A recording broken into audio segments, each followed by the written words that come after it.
ഹോർമൂസിൽ അയഞ്ഞ അമേരിക്ക കടലിടുക്കിൽ കുടുങ്ങിക്കിടക്കുന്ന കപ്പലുകളെ പുറത്തെത്തിക്കാനുള്ള അമേരിക്കയുടെ പ്രൊജക്ട് ഫ്രീഡം താൽക്കാലികമായി നിർത്തിവെക്കുന്നതായി അമേരിക്കൻ പ്രസിഡന്റ് ഡൊണാൾഡ് ട്രംപ്. കരാർ അന്തിമമാക്കാനും ഒപ്പിടാനുമുള്ള പ്രക്രിയ സാധ്യമാക്കാനാകുമോ എന്ന് പരിശോധിക്കാനാണ് പ്രൊജക്ട് ഫ്രീഡം നിർത്തിവെച്ചതെന്നും ട്രംപ് പറയുന്നു. അമേരിക്കയിൽ നിന്ന് മധു കൊട്ടാരക്കരയാണ് വിശദാംശങ്ങളുമായി ചേർന്നത്. മധു കൊട്ടാരക്കര, പ്രൊജക്ട് ഫ്രീഡം പ്രഖ്യാപിച്ചിരിക്കുകയാണ് ട്രംപ്. ഹോർമൂസിൽ നിന്നുള്ള കപ്പലുകൾ പുറത്തെത്തിക്കാനുള്ള ഒരു അജണ്ടയുടെ ഭാഗമായിട്ടാണ് ഈ കരാർ മുന്നോട്ട് വെച്ചിരിക്കുന്നത്. എന്തൊക്കെയാണ് കരാറിന്റെ പ്രധാനപ്പെട്ട അജണ്ട? ഒപ്പം തന്നെ ഇതുമായി ബന്ധപ്പെട്ട ഇന്നലെ UAE-യിലുള്ള ആക്രമണങ്ങളുമായി ബന്ധപ്പെട്ടുള്ള വാർത്തകളൊക്കെ തന്നെ എന്തൊക്കെയാണ്? ഗുഡ് മോർണിംഗ് ഗോകുൽ, സൂര്യ.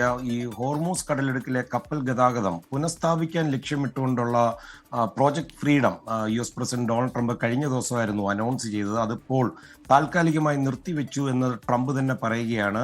പാകിസ്ഥാൻ ഉൾപ്പെടെയുള്ള രാജ്യങ്ങൾ അത് നിർത്തിവെക്കണമെന്ന് അഭ്യർത്ഥിച്ചു. അത് മാത്രമല്ല, ഇറാനുമായിട്ട് ഒരു സമാധാന കരാറിലേക്കുള്ള ചർച്ചകളിൽ പുരോഗതി ഉണ്ടെന്നാണ് ട്രംപ് പറയുന്നത്. അത്തരമൊരു സാഹചര്യത്തിലാണ് ഇങ്ങനെ ഒരു തീരുമാനം വന്നിരിക്കുന്നത്.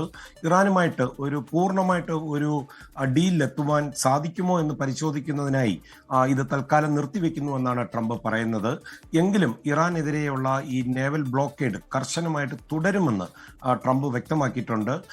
ഈ ട്രംപിന്റെ പ്രഖ്യാപനം വന്നതിന് ശേഷം ഈ വിപണിയിൽ വൻ മുന്നേറ്റമാണ് കാണാൻ സാധിച്ചത്.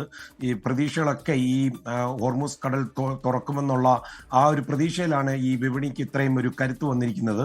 അതേസമയം ഈ ഇറാന്റെ ആണവ പരിപാടിയുമായി ബന്ധപ്പെട്ട് ഡൊണാൾഡ് ട്രംപ് മുന്നോട്ട് വെച്ച നിബന്ധനകൾ അംഗീകരിക്കുകയും അതുപോലെ ഹോർമൂസ് കടലെടുക്ക് കപ്പൽ ഗതാഗതത്തിന് പഴയതുപോലെ തുറന്നു കൊടുക്കുകയും ഒക്കെ ചെയ്താൽ മാത്രമേ പശ്ചിമേഷ്യയിൽ പൂർണ്ണ സമാധാനം പുനഃസ്ഥാപിക്കൂ എന്നാണ് US state secretary Marco Rubio ഇന്ന് വാഷിംഗ്ടണിൽ അറിയിച്ചിരിക്കുന്നത്. അതേസമയം നേരത്തെ സൂര്യ സൂചിപ്പിച്ചതുപോലെ UAE-ക്കെതിരെ കനത്ത ആക്രമണം ഇറാൻ കഴിഞ്ഞ ദിവസങ്ങളിൽ നടത്തിയിരുന്നു. UAE ഉന്നയിച്ച ഈ മിസൈൽ ഡ്രോൺ ആക്രമണ ആരോപണങ്ങളൊക്കെ ഇറാൻ സൈന്യം ഇന്ന് തള്ളിക്കളഞ്ഞിരിക്കുകയാണ്. അവർ അത് വളരെ ശക്തമായിട്ട് നിഷേധിച്ചിട്ടുണ്ട്. ഇറാൻ ആർക്കും നേരെ ഒരു പ്രകോപനമില്ലാതെ ആക്രമണം നടത്തിയിട്ടില്ലെന്നും അതുപോലെ UAE-യുടെ മണ്ണ് ഇറാനെതിരെ ഉപയോഗിച്ചാൽ വളരെ ശക്തമായ തിരിച്ചടി നൽകുമെന്നാണ് ഇറാൻ സൈനിക കമാൻഡ് വ്യക്തമാക്കിയിരിക്കുന്നത്. UAE പ്രതിരോധ മന്ത്രാലയം ഇത് സംബന്ധിച്ച ചില റിപ്പോർട്ടുകളൊക്കെ പ്രസിദ്ധീകരിച്ചിരുന്നു. അതെല്ലാം പൂർണ്ണമായി കെട്ടിച്ചമച്ചതാണെന്നാണ് ഇറാൻ കുറ്റപ്പെടുത്തിയത്. അതുമാത്രമല്ല, തങ്ങൾ എന്തെങ്കിലും ഒരു സൈനിക നീക്കം നടത്തിയിട്ടുണ്ടെങ്കിൽ അത് ഔദ്യോഗികമായി തന്നെ വെളിപ്പെടുത്താറുണ്ട്. ഇതിനു മുമ്പും ഇനി മുന്നോട്ട് പോകുമ്പോഴും അങ്ങനെ ആയിരിക്കുമെന്നാണ് ഇറാൻ സൈന്യം പറയുന്നത്. ഗോകുൽ, സൂര്യ.